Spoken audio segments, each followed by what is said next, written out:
ظلم کا علاج کیا ہے؟ اگر یہ ضمانت ریاست کی طرف سے ہو، حکومت کی طرف سے، کہ اگر تمہیں تمہاری مناسب مزدوری نہیں ملتی مت کرو کام، لیکن تمہارے بچے کو بھوکا ہم نہیں مرنے دیں گے، تمہیں سبسسٹنس الاؤنس دیں گے، ان ایمپلائمنٹ الاؤنس دیں گے، ہم زکوٰۃ کا نظام قائم کریں گے جس کے تحت کے اندر رائٹ کر دیں گے، طے کر دیں گے، لکھ دیں گے کہ ہر شہری کی بنیادی ضروریات کی کفالت ریاست کے ذمے ہے۔ اب اگر ایسا ہے تو ایک آدمی پاؤں جما کر بات کرے گا نا کارخانے دار کے ساتھ، ایک امپلائی جو ہے امپلائر سے بات کرے گا پاؤں جما کر، جناب آپ مجھے تنخواہ کم دے رہے میں کام نہیں کروں گا۔ لیکن اب کیا ہے، جناب آپ مجھے تنخواہ کم دے رہے میں کام نہیں کروں گا، مالک کہتے جاؤ دفعہ ہو جاؤ، پھر وہ کیا کہتا ہے، اچھا جی ایسی تنخواہ پہ کام کروں، اس کا تو کوئی فائدہ سیکھ جائے کہاں وہ؟ مارکیٹ میں تو سرمایہ داروں کا گٹھ جوڑ ہے، انہوں نے کارٹلز بنا رکھے ہیں، وہ تو ظاہر بات ہے کہ وہ ویج نہیں بڑھائیں گے، الا یہ کہ مزدور کی پوزیشن ایسی ہو کہ وہ بھی ڈٹ کر کھڑا ہو جائے۔ اور وہ ڈٹ کر کھڑا کب ہوگا؟ جب اس کو ضمانت ملی ہوئی ہو ریاست کی طرف سے، حکومت کی طرف سے، کہ اگر تمہارے پاس جاب نہیں ہوگا، کام نہیں ہوگا، تمہارے پاس کوئی مزدوری نہیں ہوگی تو تمہیں اتنا وظیفہ تو ہر مہینے ملتا رہے گا جس سے تم اور تمہارے اہل و عیال جو ہے وہ کم سے کم زندہ رہ سکتے، پھر کھڑے ہو کر بات کر سکتا ہے، پھر صحیح جو ہے ان کے درمیان معاہدہ ہوگا تو وہ منصفانہ ہوگا، عادلانہ ہوگا۔ جب تک یہ نہیں ہے، اور یہ نظام کیسے ہوگا جب تک کہ زکوٰۃ کا نظام قائم نہ کیا جائے۔ ملا علی قاری نے بھی یہ لکھا، جو بہت بعد کے حنفی جو ہے وہ فقیہ ہے، کہ دلائل تو وہی ہے جو امام ابو حنیفہ نے دیے ہیں، دلائل تو ان کے ساتھ ہے، لیکن مصلحت ہے جو جس کے تحت یہ فتویٰ دیا گیا۔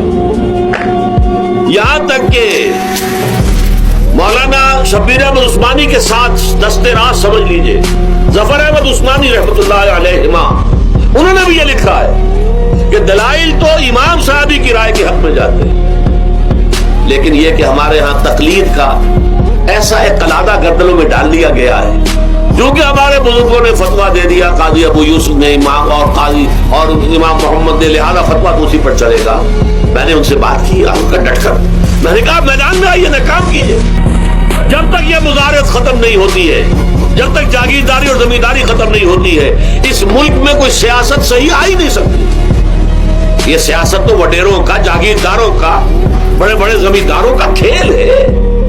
یہ آپ نے پتہ نہیں نام سنا ہے کہ نہیں، میوزیکل چیئرز گیم، یہ ہوتا ہے ان کا کھیلنے والوں کا، بہت زیادہ دولت والے جو ہے ان کا کھیل ہے، ان کو کام تو کوئی کرنا نہیں ہوتا، جاگیردار ہے اسے کو کام کرنا، وہ بیٹھ کر ایک کلب بنا رکھی ہے، یہ پارلیمنٹ کیا کلب ہے، وہاں بیٹھ کے وہ اپنا وقت گزاری کرتے ہیں، یہ پوائنٹ آف آرڈر آ گیا ہے، اور یہ جو ہے ہماری حقوق جو ہے پریولیج موشن آ گئی ہے، وہ کرتے نہیں گفتگو بیٹھ۔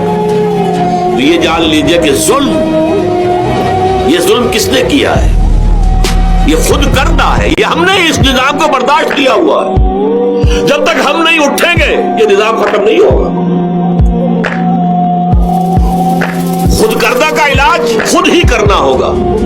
یہ غلط نظام جو چلا آ رہا ہے، جب تک کہ اس کو ہم بدلیں گے نہیں، اس کو ختم نہیں کریں گے، اس وقت تک یہ ظلم کیسے ختم ہوگا؟ اس سے آگے آئیے، ایک ہے کارخانے دار۔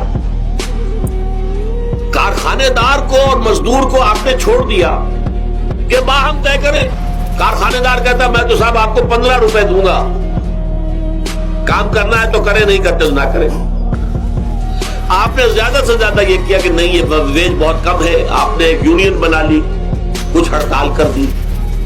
اچھا ہڑتال کر دی، 10 دن کی ہڑتال کے بعد غریب مزدور کا تو بچہ ہو سکتا بھوکا مرنے لگے، کارخانے دار کی صحت پہ کوئی اثر پڑے گا؟ اس میں لاکھوں ہے، کروڑوں ہے، اس کی صحت پر کوئی اثر نہیں پڑتا۔ لہذا یہ ظلم ہے۔